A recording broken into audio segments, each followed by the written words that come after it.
అందరికీ నమస్కారం. Welcome to our YouTube channel అనగనగా ఓ కథ. మంచి కథలు వినడానికి మా ఛానల్ను తప్పకుండా సబ్స్క్రైబ్ చేయండి. అలాగే మీ ఫ్రెండ్స్ అండ్ ఫ్యామిలీకి షేర్ చేయండి. ఇప్పుడు మనం వినబోయే కథ శ్రీ సోమరాజు సుశీల గారు రాసిన పెండ్లి పందిరి కథల నుంచి పెళ్ళంటే తలంబ్రాలు అన్న కథ. ఇక కథ వినండి. మేము ఇల్లు కట్టుకున్న 2-3 ఏళ్లకి చిన్నారి వాళ్ళు కూడా మా ఇంటి వెనక వీధిలో స్థలం కొనుక్కున్నారు. చక్కటి ఇనప్పెట్టె లాంటి ఇల్లు కట్టుకున్నారు. ఇల్లు కట్టించేటప్పుడు చిన్నారి పొద్దున్నే వచ్చి మా ఇల్లు హెడ్ క్వార్టర్గా పెట్టుకుని అక్కడి పనులు చేయించేది. సరిగ్గా 4 నెలల్లో ఇల్లు పూర్తి చేసి గృహప్రవేశం అయ్యారు. వాళ్ళ గృహప్రవేశం ఆహ్వాన పత్రికలన్నిటినీ మా శైలు చిన్న ఇల్లు బొమ్మ చుట్టూ తోట వేసి చేత్తో రాసింది. 200 కార్డులు ఓపిగ్గా చేసింది. ఆ విధంగా మేమిద్దరం పక్కపక్కనే ఇళ్ళు కట్టుకుని ఉందామని చిన్నప్పుడే పరస్పరం చేసుకున్న వాగ్దానాల్ని నిజం చేసుకున్నాం. అలా ఎన్నో పుట్టినరోజులు, వేడుకలు, సంబరాలు, పెళ్ళిళ్ళు, పేరంటాళ్ల మధ్య మా ఇద్దరి పిల్లలు పెరిగి బుద్ధిగా చదువుకుని ప్రయోజకులయ్యారు. ఆ రోజుల్లో మా ఇంట్లో జరిగిన అనేక సందళ్ల మధ్య మా వాళ్ళు ఆ మాత్రం సాధించారంటే గొప్ప విషయమే. అప్పుడప్పుడు మా చెల్లెళ్ళు ఈ సుశీల్ని ఒక్క కంట కనిపెట్టుకుని ఉండండే, ఎక్కడో ఏదో నెత్తిని పెట్టుకొచ్చి మన చేత గొడ్డు చాకరీ చేయించేస్తుంది అని ఒకరికొకరు జాగ్రత్తలు చెప్పుకునేవారు. ఎవరెన్ని జాగ్రత్తలు చెప్పుకున్నా జరగాల్సినవి జరుగుతూనే ఉండేవి. కానీ కాలప్రవాహంలో పిల్లలు పెద్దవుతారు, పెద్దలు వృద్ధులవుతారు, వృద్ధులు తప్పుకుంటారు. అందువల్ల మన జీవన శైలిలో కూడా మనకు తెలియకుండానే, మన ప్రమేయం లేకుండానే ఎన్నో మార్పులు వచ్చేస్తాయి. నాకు కూడా కాస్త ఓపిక తగ్గి నిదానించాను. మా అమ్మాయి శైలుకి ఆ తర్వాత 4 ఏళ్లకి చిన్నారి కూతురు అరుణకి పెళ్ళిళ్ళయి అమెరికాలోని అత్తారింటికి వెళ్ళిపోయారు. ఇంకో సంవత్సరం తిరిగేటప్పటికి మా చిన్నారి వాళ్ళ ఆయన వాళ్ళ ఉద్యోగాలకి 6 నెలలు సెలవు పెట్టి అమెరికా వెళ్ళారు, పుట్టబోయే మనవరాలికి స్వాగతం పలకడానికి. అప్పుడు మా ఇంటికి ట్రాన్స్ఫర్ అయ్యింది. చిన్నారి వాళ్ళ ఇంట్లో 4 ఏళ్లుగా అన్ని పనులు చేసి పెట్టే భారతి అనే అమ్మాయి. ఆ పేరంటేనే నాకు చాలా ఇష్టం. మా ఇంటికి వచ్చేటప్పటికి దానికి 16 ఏళ్ళు ఉంటాయేమో. మంచి ఆరోగ్యంగా, పొట్టిగా, స్ట్రాంగ్గా ఉండేది. చిన్నారి పెంపకం కదా. ఒకసారి వినాయక చవితి నాడు వాళ్ళ ఇంటికి వెళ్ళాను. పెద్ద కంచం నిండా పులిహార, 4-5 ఉండ్రాళ్ళు, పరవాన్నం భారతి ముందు పెట్టి తిను లేకపోతే ఊరుకోను అని ఇది గదమాయించడం నా కంట పడింది. అదేమో గుడ్లు మిటకరిస్తోంది. అదేమిటే అన్నన్నీ ఒక్కసారి పెడితే చిన్నపిల్ల ఎలా తింటుందే అని కేకలేశాను. తినాలి, లేకపోతే బలం ఎలా వస్తుంది? పొద్దున్నుంచి పూజని చెప్పి ఏమీ తినలేదు అని నాకు సమాధానం చెప్పింది. అలా ఉండేది చిన్నారి పాలన, పోషణ. భారతి అమ్మ వాళ్ళది మహబూబ్ నగర్ దగ్గర ఒక చిన్న పల్లెటూరు. వాళ్ళకి 4 ఎకరాల వ్యవసాయం. కానీ అక్కడ ఎప్పుడూ కరువులే. వాళ్ళకి 3 ఆడపిల్లలు, ఆ తర్వాత 4 మగపిల్లలు. ఆడపిల్లలిద్దరినీ హైదరాబాద్ తీసుకొచ్చి పెద్దది వెంకటమ్మని ప్లీడరు గారింట్లో పిల్లల్నెత్తుకోవడానికి, రెండోది భారతిని చిన్నారింట్లోనూ పనికి పెట్టి వాళ్ళ ఊరు వెళ్ళిపోయారు. ఆ తర్వాత వెంకటమ్మ వాళ్ళ ఊరు వెళ్ళిపోయింది. కానీ భారతి మాత్రం చిన్నారింట్లో స్థిరపడిపోయింది. అది మహాఘటికురాలు, చాలా చురుకు, ఏ పనైనా క్షణాల మీద చేసేది. దానికి ఎలాగైనా 4 అక్షరం ముక్కలు నేర్పాలని ఉపాధ్యాయ వృత్తిలో ఉన్న మా చెల్లెలు నానా తంటాలు పడేది. కానీ పుస్తకం కంట పడగానే అది గట్టిగా ఆవలించి పడుకునేది. కారు టైర్లు మార్చడం, ఫ్యూజులు వేయడం కూడా అవలీలగా చేసే పిల్ల అక్షరం చూసి ఎందుకు జడుచుకుంటుందో అర్థమయ్యేది కాదు. దానికి రాని పనంటూ లేదు. పని చేసేందుకు బద్ధకమూ లేదు. పనిమంతురాలనే పొగరికి తక్కువ లేదు. భారతి మా ఇంటికొచ్చే సమయానికి మా అత్తగారు ఓపిగ్గానే ఉన్నారు. వంట కోసం పనివాళ్ల మీద ఆధారపడే వాళ్ళం కాదు. అప్పటికి మాకు కూడా కాస్త కష్టం సుఖం వంట పట్టి అనవసరపు హడావిడులు తగ్గించుకున్నాం. నేను ఫ్యాక్టరీ పనుల్లో బిజీగా ఉండేదాన్ని. అమ్మ కాలం చేశాక మాకు బంధువుల రాకపోకలు తగ్గాయి. కోడలు యూనివర్సిటీలో చదువుకునేది. ఇల్లంతా డిసిప్లిన్డ్గా ఉండేది. అప్పుడు ఇంటి పెత్తనం అంతా భారతిదే. బజారుకెళ్ళి కూరలు సరుకులు తేవడం, ఇల్లు శుభ్రంగా ఉంచడం, గిన్నెలు తోమడం వగైరా పనులన్నీ చక్కగా చేసేది. ఇంటికి ఎవరైనా గెస్టులు వస్తే కాఫీల కోసం విడిగా ఉంచిన స్టవ్ మీద కాఫీ టీలు కలిపి ఇచ్చేది. అమెరికాలో ఉన్న మా అమ్మాయికి ఫోన్ చేసి, నీకేం కావాలమ్మా, ఏం పంపమంటావు అని అడిగితే, నాకేం వద్దమ్మా, చేతనైతే భారతిని పంపు అనేది. ఇలా 1 ఏడాది గడిచాక దాని వాలకంలో కొద్దిపాటి మార్పులు కనిపెట్టాను. అస్తమానం సినిమా బొమ్మలు పుస్తకాలు చూసుకుంటూ ఉండడం, ఏ పని చెప్పినా సగం సగం చెయ్యడం, పరధ్యానంగా ఉండడం గమనించాను. ఈ వయసులో ఉన్న పిల్లల్ని కాసుకోవడం ఎంత కష్టమో నాకు తెలుసు. అందులో వాళ్ళు పల్లెటూరి వాళ్ళు. ఏ కాస్త తేడా వచ్చినా మననే బాధ్యుల్ని చేస్తారు. నాకు భయం వేసి వాళ్ళ అమ్మ వాళ్ళకి కబురు పెట్టి రప్పించాను. పిల్ల పెద్దదవుతోంది. నేను రోజంతా ఇంట్లో ఉండను. మీ అమ్మాయికి పెళ్లి సంబంధాలు చూడండి. ఏదైనా కుదిరితే పెళ్లి చేసేద్దాం. తక్కువ పడితే నేను సర్దుతాను అని చాలా బాధ్యతగా మర్యాదగా చెప్పాను. చూస్తామమ్మా, మొన్ననేగా పెద్దామ్మకి లగ్గం చేసినాం. ఈ సంవత్సరం కూడా గింజలు చేతికి రాలే. బిడ్డని జాగ్రత్తగా చూసుకో. మేం కూడా పిల్లగాని కోసం దివులాడతాం అని మళ్ళీ ఆ బాధ్యత నాకే అప్పచెప్పి, భద్రం బిడ్డ, బయటకేడికి పోబాకు, అమ్మ చెప్పినట్లు వినుకుంటూ మంచిగుండు అని దానికి జాగ్రత్తలు చెప్పి వెళ్ళిపోయారు. మా ఇంట్లో ఒక చిన్న తోట లాంటిది ఉండేది. పెద్ద గొప్పగా ఉండదు, కానీ ఒక మాదిరి లాన్ కూడా ఉండేది. ఆ లాన్లో ఒక ఉయ్యాల, లాన్ చుట్టూ మంచి పూల చెట్లు, రోజుకు సేరు పూలు జాజులో మల్లెలో పూసేవి. చాలా రకాల మందార పూలు కూడా పూసేవి. మా దేవుడు రంగురంగుల మందార పూల మధ్య రోజుకొకలాగా కనిపించేవాడు. ఇప్పుడేమిటో ఎంత సేవ చేసినా చెట్లు అలా పుయ్యడం లేదు. మామిడి చెట్లు బాగా పెద్దవైపోయి అన్ని పూల మొక్కల్ని కమ్మేయడంతో పూత తగ్గిపోయింది. మళ్ళీ ఏదో ఉపాయం ఆలోచించాలి. అప్పట్లో రాములు అనే మాలి ఒకతను మా ఇంటికొచ్చి శనాదివారాలు తోట పని చేసేవాడు. అతను గవర్నమెంట్ ఆఫీస్లో కూడా మాలినే. చాలా నిదానస్తుడు. అతని భార్య సనత్ నగర్లో ఏదో ఫ్యాక్టరీలో ప్యాకింగ్ సూపర్వైజర్గా పనిచేసేది. వాళ్ళకి 4 కొడుకులు, 3 కూతుళ్ళు సంతానం. అందులో 2 కొడుకులు పెళ్ళికున్నారు. అతను పనికొచ్చినప్పుడు భారతి అతని కూడానే ఉండేది. రైతు బిడ్డ అవ్వడం వల్ల దీనికి మొక్కల పనులు బాగానే వచ్చు. అతనికి 2 సార్లు టీ పెట్టి ఇచ్చేది. భోజనం చేసే టైంలో ఏదో కూరో పచ్చడో వేసేది. పక్కనే కూచుని వాళ్ళ ఊరి కబుర్లన్నీ చెప్పేది. ఒకరోజు మాలి నాతో మాట్లాడుతూ, అమ్మా, ఈ పిల్లకి పెళ్లి చేస్తాడా వాళ్ళ నాయన అని అడిగాడు. చేయాలి కదా, కానీ వాళ్ళకి పంట గింజలు రాక ఇబ్బందులు పడుతున్నారు. ఎందుకు అడుగుతున్నావు అన్నాను.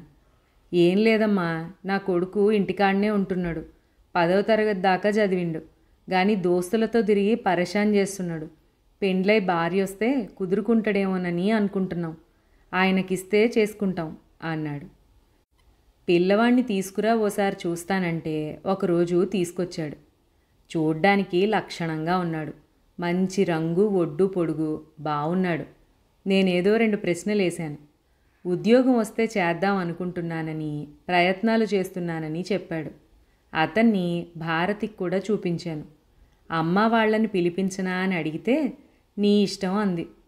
సరే అని ఇక నేను నా ప్రయత్నాలు మొదలుపెట్టాను. ఉత్తరం రాస్తే వాళ్ళ అమ్మా నాన్న నెల్లాళ్ల తర్వాత వచ్చారు. ఇట్లా సంబంధం ఉందని వివరాలన్నీ చెప్పాను. భారతి తండ్రికి రాములతో మంచి పరిచయమే ఉంది. అతను మా ఇంటికి వచ్చినప్పుడు చెట్టు కింద కూర్చుని 2 కష్టసుఖాలు మాట్లాడుకునేవారు. భారతి తల్లి తండ్రి రాముల ఇంటికి వెళ్ళి ఇల్లు వాకిలి చూశారు. పిల్లాణ్ణి చూశారు. ఇంట్లో వాళ్ళందరినీ కలిశారు. సంతోషంగానే తిరిగొచ్చారు. నేనెప్పుడైనా సంబంధం చూపిస్తాను కానీ పరాయి వాళ్ళ విషయాలు, కట్న కానుకలు మాట్లాడుకోవడం, నచ్చజెప్పుకోవడం లాంటి వాటిల్లో జోక్యం చేసుకోను. పెళ్ళైనా, ఉద్యోగమైనా, వ్యాపారమైనా ఇరుపక్షాలకి లాభదాయకంగా ఉంటే గానీ కుదరవు. ఇంక పిల్లవాడి చరిత్ర విషయంలో కూడా బాధ్యత తీసుకోను. అది ఎవరికి వారే జాగ్రత్తగా కనుక్కోవాలి. బయటకెడితే మన పిల్లలు ఎలా ఉంటారో మనకే తెలియదు. కాబట్టి బయట వాళ్ళ గురించి ఎవరికైనా ఎలా చెప్పగలుగుతాం? ఆ విషయంలో జాగ్రత్త తీసుకోవాల్సింది పిల్లనిచ్చుకునేవాళ్లే. మీరన్నీ జాగ్రత్తగా విచారించుకోండి, ఆలోచించుకోండి, అప్పుడు చూద్దాం. ఏదైనా తేడాపాడాలొస్తే అమ్మ చేసిందని నన్ను అనద్దు అని చెప్పాను. పైగా తొందర పడకండి, ఇంకా కొన్నాళ్ళు చూద్దాం. మధ్య మధ్యలో ఆయన్ని కలుస్తూ ఉండండి. పిల్లవాడు ఉద్యోగంలో చేరేదాకా ఆగుదామని కూడా సలహా ఇచ్చాను. నెమ్మదిగా రోజులు గడిచాయి. అతనికి ఏదో కంపెనీలో చిన్న ఉద్యోగం వచ్చింది.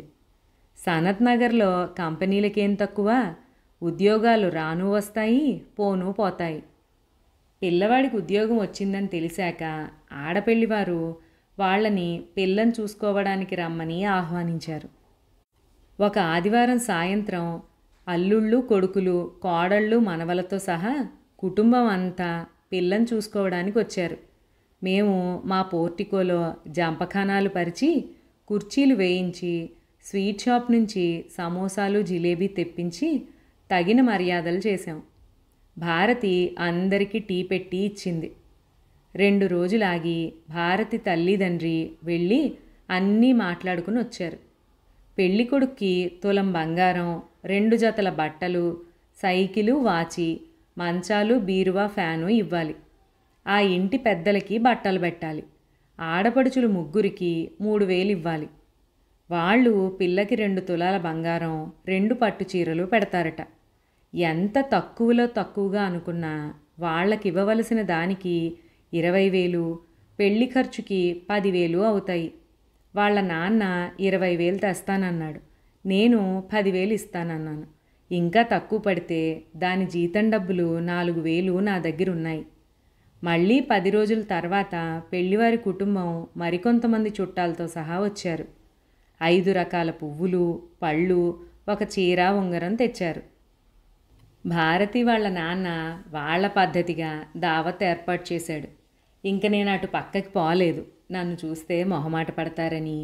అంతా అయ్యాక వెళ్ళిపోతూ ఉండగా రాములు భార్య లోపలికొచ్చి నాకు బొట్టు పెట్టి తాంబూలం ఇచ్చి, చిన్న మెత్తు బంగారం పెట్టి పిల్ల మాదనిపించుకున్నామమ్మా అని చెప్పింది. అప్పుడే పంతులుగారు వచ్చి పెళ్ళికి ముహూర్తం కూడా పెట్టాట.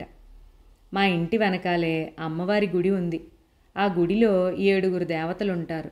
అందుకే మా వాడని 7 గుళ్ళు అని పిలుస్తారు. ఆ గుడి ఆవరణ చాలా పెద్దది. గుడి కమిటీకి 1,116 ఇస్తే అక్కడ పెళ్లి చేసుకోవచ్చు. అక్కడైతే మనకి అన్ని విధాలా అందుబాటులో ఉంటుందని ఆ డబ్బు కట్టి ఖాయం చేసుకున్నాం.